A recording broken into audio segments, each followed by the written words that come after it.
इसने सख्त आवाज में कहा, तुम इसे इतना आसान काम समझते हो? ये काम इतनी जल्दी नहीं होने वाला।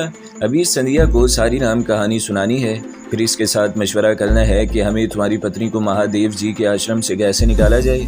महादेव जी के आश्रम से इनकी पसंदीदा निरत्की को निकाल कर ले जाना कोई खाला जी का घर नहीं है। अगर राज खुल गया तो जानते हो तुम्हारा, मेरा और संध्या का क्या हशर होगा। हमें खोलते हुए तेल के कड़ाही में डाल दिया जाएगा। हाँ, मैंने कोई जवाब न दिया। जोगन ने सारा गांजा पी लिया, चिलम कोने में रख दी और अपने जोड़े नथनों को फुलाकर जोर जोर से सांस लेने लगी। ये आदत इसने शायद अपने बिनमानस खामन से सीखी थी। इस वक्त जोगन माया देवी भी मुझे बिनमानस ही लग रही थी। इसके सीने पर थोड़े थोड़े बाल भी थे।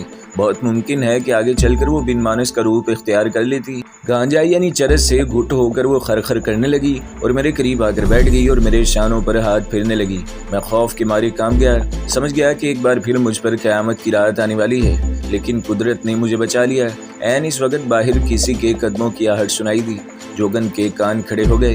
कहने लगी, शायद मेरी सहेली संध्या आ गई है। कदमों की आहट कुटिया के पास आकर रुक गई।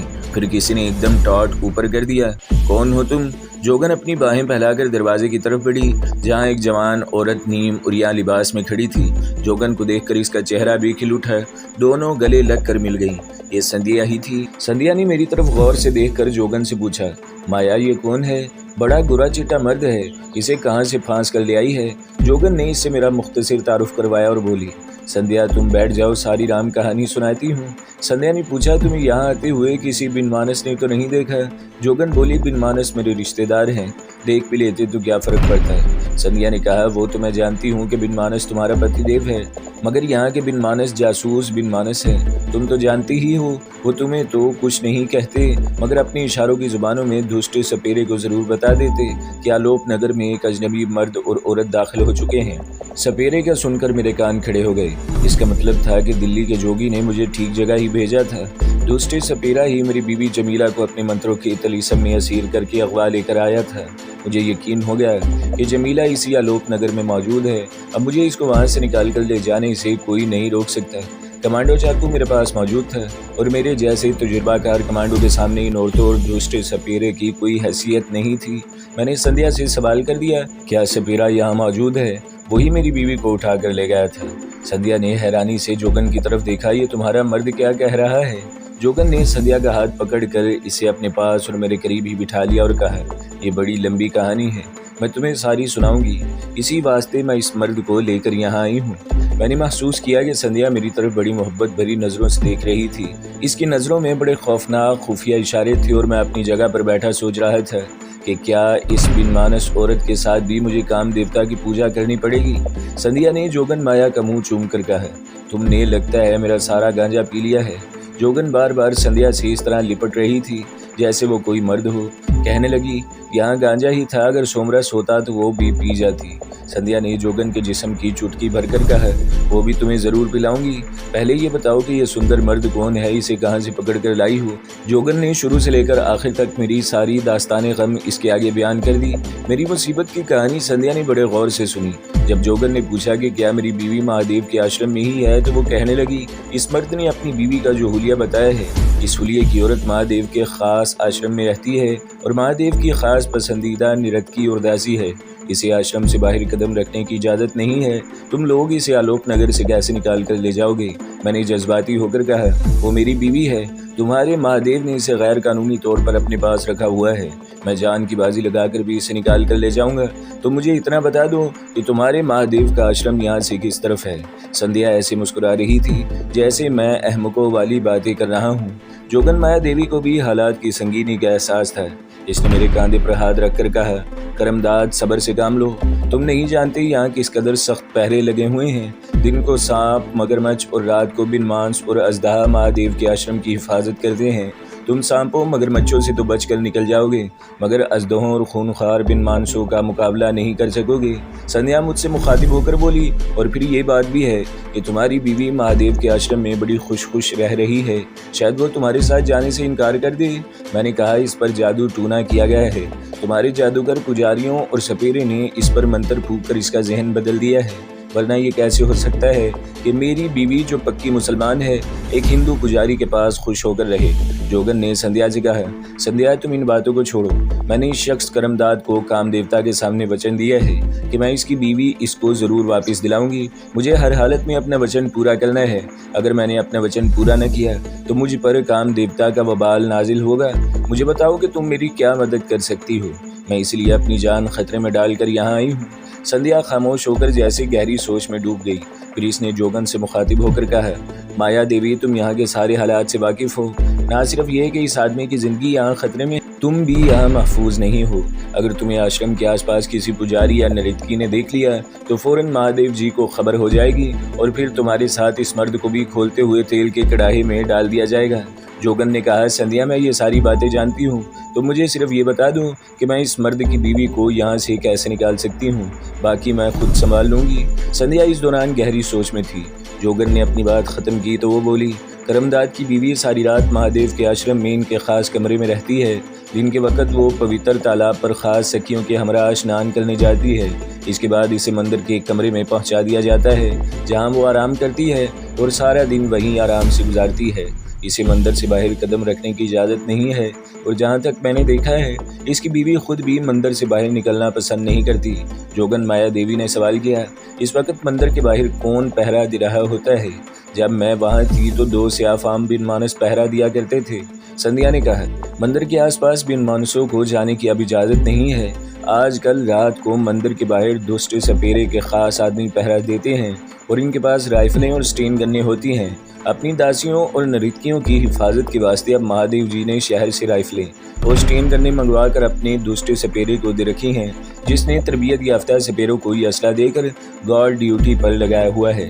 ये पहरेदार सपेरे फौजी वर्दियों में होते हैं और इन्हें हुक्म दिया गया है कि अगर कोई शहर का मर्द मंदिर में दाखिल होने या कोई नृत्यकी मंदिर से फरार होने की कोशिश करे तो इसे देखते ही गोली मार दें। मुझे ये सुनकर एक इत्मीनान ज़रूर हो गया कि जहाँ मेरी बीवी दिन के वक्त होती है इसके गिर्द जादूगरों या सपेरों का पहरा नहीं होता है, बल्कि नीम फौजी सपेरे तैनात होते हैं जिनका मुकाबला मैं कर सकता हूँ। मैं पाक आर्मी का तरबियत याफ्ता साबिक कमांडो था। ये राइफल बरदार सपेरे मेरा मुकाबला नहीं कर सकते थे। मुझे ख्याल आ गया कि इस नृत्यकी संध्या ने बताया था कि मेरी बीवी सुबह सुबह शैतान सिफ्त महादेव के आश्रम से निकलकर तालाब पर स्नान करने जाती है। इस वक्त भी जमीला को वहाँ से निकाला जा सकता है। मैंने संध्या से पूछा, सुबह सुबह जब मेरी बीवी तालाब पर नहाने जाती है तो इसके साथ सिर्फ औरतें ही होती हैं? इसने कहा, आश्रम की 6 नृत्यकियाँ तुम्हारी बीवी के साथ होती हैं, लेकिन 2 सपेरे राइफलें लिए कुछ फासले पर झाड़ियों में मौजूद होते हैं, इसलिए कि अगर तुम्हारी बीवी पर मंत्रों का असर कम पड़ गया और इसे अपना माजी याद आ गया तो वो फरार होने की कोशिश न करे। मैंने दिल में महादेव को गाली दी और तय कर लिया कि मैं इस शैतान को जिंदा नहीं छोड़ूंगा जो दूसरों की बहू बेटियों की इज्जतों से खेलता है, चाहे वो औरतें किसी दूसरे मजहब से क्यों ना हो। दुष्ट सपेरा भी मेरा टारगेट था। मैं इसे भी यहाँ मार कर निकलना चाहता था। मैंने संध्या से कहा, मेरा ख्याल है कि दिन के वक्त मंदिर पर हमला करके जमीला को निकालने से मुंह अंधेरे जब वो तालाब पर स्नान करने जाए तो इस वक्त इसे निकालने की कोशिश करना ज़्यादा मुनासिब होगा। जोगन माया देवी ने मेरी तजवीज़ की हिमायत की, मगर संध्या कहने लगी, अगरचे मुंह अंधेरे के समय तुम्हारी बीवी की हिफाजत पर सिर्फ 2 राइफलों वाले सपेरे ही होते हैं, लेकिन इनका कुछ पता नहीं होता कि वो कौन सी झाड़ियों में छुपे हुए हैं। रात के पिछले पहर के अंधेरे में तुम इन्हें तलाश नहीं कर सकोगे। अगर उन्होंने तुम्हें तालाब की तरफ बढ़ते देख लिया तो वो तुम पर गोलियां चलानी शुरू कर देंगे। तुम्हारा जिंदा बचना मुश्किल हो जाएगा। संध्या और जोगन इन दोनों में से किसी को मालूम नहीं था कि मैं पाक आर्मी का ट्रेंड साबिक कमांडो हूँ और मेरे लिए इन सपेरों को तलाश करना मुश्किल बात नहीं है, बल्कि मैं सबसे पहले इन्हीं को तलाश करके ठिकाने लगाऊंगा। मैंने कहा, संध्या जी तुम यह काम मुझ पर छोड़ दो। मैं समझता हूँ कि मुंह अंधेरे अपनी बीवी को उठाकर ले जाना ज़्यादा बेहतर है। दिन की रोशनी में हम महादेव के मंदिर से इसे नहीं निकाल सकेंगे, जबकि मंदिर के गिर्द राइफल बरदार सपेरों की पूरी पलटन पहरा दे रही होगी। जोगन कहने लगी, करमदाद ठीक कहता है, हम मुंह अंधेरे अपना काम शुरू करेंगे। तुम हमें सिर्फ ये पता बता दो कि मुंह अंधेरे स्नान करने करमदाद की बीवी आश्रम से ठीक किस वक्त निकलती है। हमारे ज़माने में तो हम पूब फटे आश्रम से स्नान करने निकल जाते थे। संध्या कहने लगी, मेरा ख्याल है कि महादेव जी के ख़ास आश्रम से इनकी पसंदीदा नृत्यकी रात बसर करने के बाद पूब फटने से कुछ देर पहले निकलती है, क्योंकि स्नान के बाद इसे सूरज निकलने से पहले मंदिर में जाकर हनुमान जी की आरती भी उतारनी होती है। वैसे मैं कल सारा पता करके तुम्हें बता दूंगी। संध्या हमारे साथ बेहद तामुन कर रही थी, हालांकि इस काम में इसकी जान को भी खतरा था। वो जोगन माया देवी की बड़ी वफादार सहेली थी। इसकी जगह कोई दूसरी औरत होती तो शायद ये खतरा मोल लेने पर तैयार न होती, बल्कि मुमकिन था कि महादेव को जाकर बता देती कि शहर से इसकी पसंदीदा निरतकी का आदमी माया देवी के साथ अपनी बीवी को उठा ले जाने के वास्ते आया है। जब सारी बात तय हो गई तो जोगन ने संध्या से कहा, अब हमें सोमरस पिलाओ। संध्या मुस्कुराती हुई उठी और ये कहकर कुटिया से बाहर निकल गई कि अभी लाती हूँ। सोमरस के नाम से मैं काम गया था। मैंने जोगन से कहा, देवी कल सोमरस पीकर मेरी तबीयत खराब हो गई थी, मैंने तुम्हें बताया नहीं, इसलिए आज मैं सोमरस नहीं पीऊँगा। वो हंस पड़ी, मूर्ख हो, जो देवताओं के सोमरस को ठुकरा रहे हो। मैंने हाथ बांधकर कहा, देवी ये मेरी मजबूरी है, अगर मेरी तबीयत सोमरस पीकर ज़्यादा ख़राब हो गई तो मैं जिस मुहिम पर आया हूँ इसे पूरा न कर सकूँगा। जोगन माया देवी मेरी तरफ देखकर बड़ी मायने खेज अंदाज में मुस्कुरा रही थी। इस पर गांजे का नशा भी चढ़ा हुआ था। कहने लगी, जैसे तुम्हारी मर्जी। अच्छा, आज तुम सोमरस नहीं पियोगे। संध्या सोमरस की मटकी लेकर कुटिया में आ गई। कहने लगी, मैं सोमरस की मटकी रात के वक्त सीताफल के दरख्त के नीचे रख देती हूँ। वो कोने में से मिट्टी के 3 छोटे प्याले उठाकर ले आई और हमारे सामने रखने लगी। जोगन माया देवी ने कहा, मेरा मर्द करमदाद आज रात सोमरस नहीं पिएगा। आज रात सिर्फ हम दोनों सोमरस पी कर काम देवता की पूजा करेंगे। संध्या ने मेरी तरफ मुस्कुरा कर देखा और फिर मेरा प्याला उठाकर एक तरफ रख दिया। मैंने दिल में खुदा का लाख लाख शुक्र अदा किया कि इस मशरूब से मेरी जान बच गई है। कुटिया में पीतल का दिया जल रहा था। इसकी मदम रोशनी में हमारे चेहरे और कुटिया के दरो दीवार धुंधले धुंधले लग रहे थे। हम हिरन की छाल पर बैठे थे। कोने में संध्या का बिस्तर लगा हुआ था। बिस्तर क्या था, एक दरी बिछी हुई थी, एक मैला सिराना पड़ा था। मैं ज़रा पीछे होकर बैठ गया। वो दोनों सोमरस पीने लगे। संध्या जोगन से कहने लगी, आज मैं कितनी सौभाग्य महसूस कर रही हूँ कि मेरी प्यारी और मेरी पुरानी सखी सहेली माया देवी इतनी मुद्दत के बाद मेरी कुटिया में मौजूद है। याद है जब तुम आश्रम में होती थी तो हम किसी रात को इस कुटिया में आकर कितने मज़े करते थे। मेरे कान खड़े हो गए। मैंने ढाका और चट्टागांग में अयाश किस्म के लोगों से सुन रखा था कि बाज़ औरतें भी एक दूसरे से मज़े करती हैं। ये औरतें नॉर्मल और शरीफ औरतें नहीं होती, बल्कि जिनसी तौर पर बिगड़ी हुई और बेराह औरतें होती हैं। मैं ये देखना चाहता था कि अगर संध्या का मतलब इसी किस्म के मज़े से है तो वो क्या करती हैं। मैं यहाँ ज़्यादा तफसील से इनके मज़े की हरकतें बयान नहीं करूँगा, लेकिन इनकी कुछ हरकतें ऐसी ज़रूर बताऊँगा जो खुदा के अज़ाब को दावत देती हैं। जिन शहरों और बस्तियों में औरतें औरतों से और मर्द मर्दों से ऐसी घिनौनी और गुनाह आलूद हरकत करने के आदी थे, इन बस्तियों पर अल्लाह ताला का ऐसा अज़ाब नाजिल हुआ कि इन बस्तियों के नामो निशान तक बाकी न रहे। जो लोग मेरी दास्तान सुन रहे हैं या पढ़ रहे हैं, इनको भी नसीहत करूंगा कि वो इबरत हासिल करें और सिर्फ अल्लाह के बताए हुए रास्ते पर चलें ताकि वो फलाह पाएँ और दीनों दुनिया और आखिरत में भी सुरखरू हों।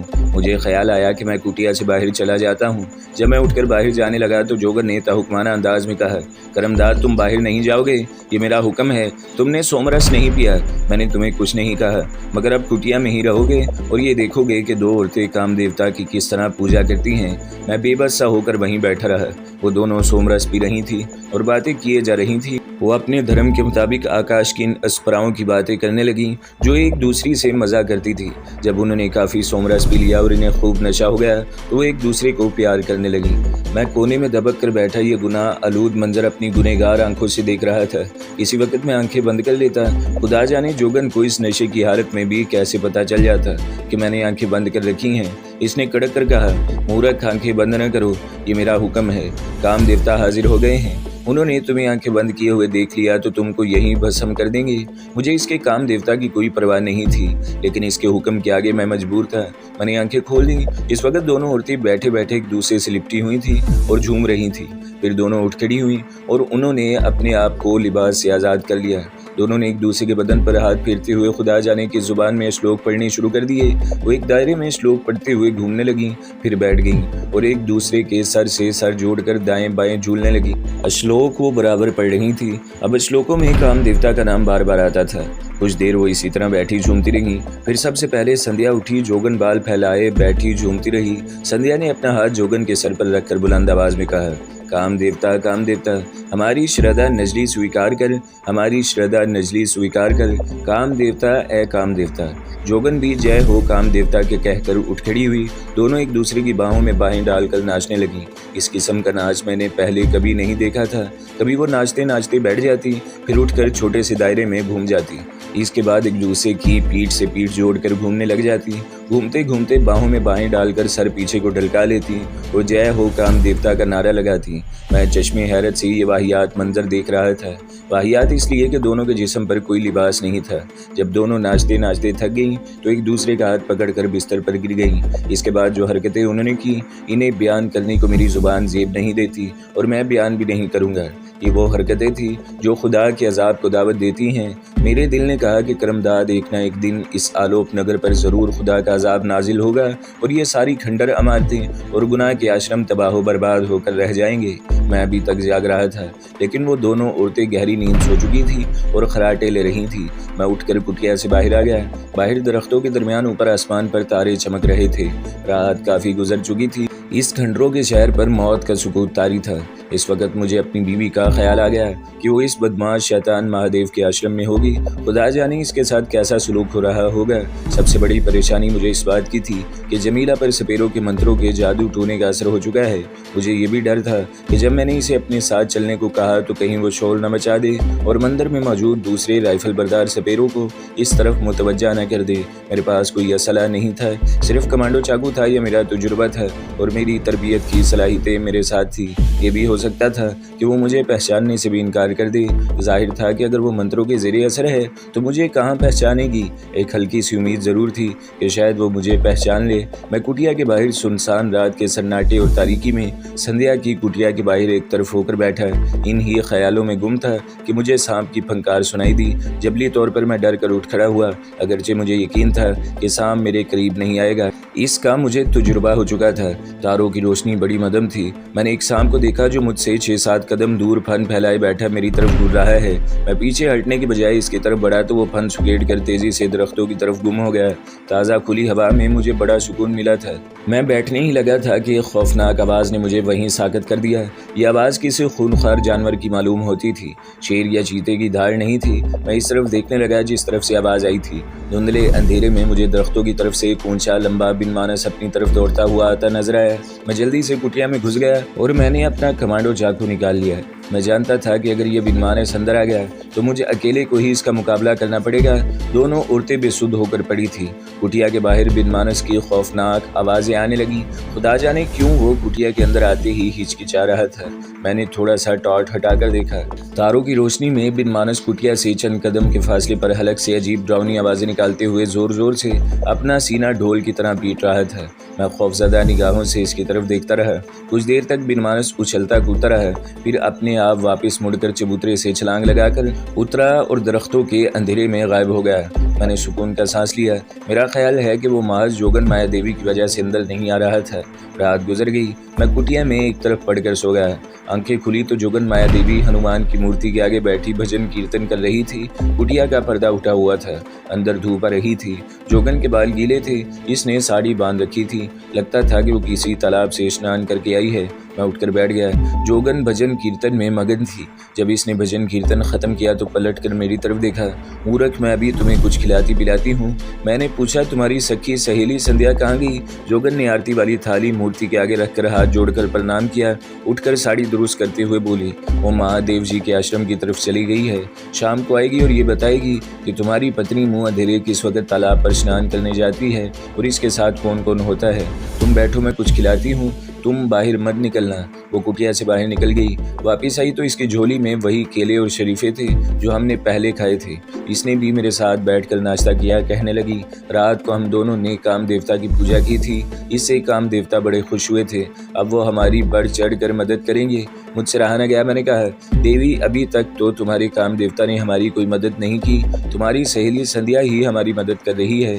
जोगन बोली, तुम मूर्ख हो, नहीं जानते, कुछ नहीं जानते। देवता लोग छोटी छोटी बातों में मदद नहीं किया करते। वो हमारी इस वक्त मदद करेंगे जब हम किसी बड़ी मुसीबत में फंस जाएंगे और संध्या भी हमारी मदद नहीं कर सकेगी। इसके बाद वो काम देवता और दूसरे देवताओं की गैबी ताकत की बातें करने लगी। मेरे लिए ये बेकार बातें थी। मैं इसकी बात एक कान से सुनकर दूसरे कान से निकालता जा रहा था। मुझे इसकी बातों, इसके देवताओं के कारनामों से कोई दिलचस्पी नहीं थी। मैं अपनी बीवी जमीला के बारे में सोच रहा था। अगर इसने मुझे बिल्कुल न पहचाना और मेरे साथ जाने से इनकार कर दिया और शोर मचा दिया तो मुझे क्या करना होगा। सारा दिन हमने कुटिया के अंदर ही गुजार दिया। सिर्फ एक बार जोगन कुटिया से बाहर गई थी और जल्दी से वापस आ गई। जब दिन गुरूब हो गया और कुटिया के बाहर दरख्तों के नीचे शाम का अंधेरा उतरने लगा तो जोगन ने कुटिया का पर्दा हटा दिया। कहने लगी, संध्या ने कहा था कि वो शाम का अंधेरा फैलने के बाद आएगी। रास्ते में अगर किसी सपेरे फौजी ने इसे पकड़ लिया तो वो यहाँ ज़रूर पहुँच जाएंगे। मैंने कहा, और अगर इसे तुम्हारे सपेरों ने पकड़ लिया तो हमें क्या करना होगा। मेरा ख्याल है फिर हम अकेले ही मुंह अंधेरे तालाब पर पहुँच जाएंगे। जोगन ने कहा, संध्या बड़ी होशियार नृतकी है, वो पहरेदार सपेरों को जल देकर यहाँ पहुँच जाएगी। इसे जवान सपेरों को रुझाना भी आता है। और जोगन मुस्कुराती रही।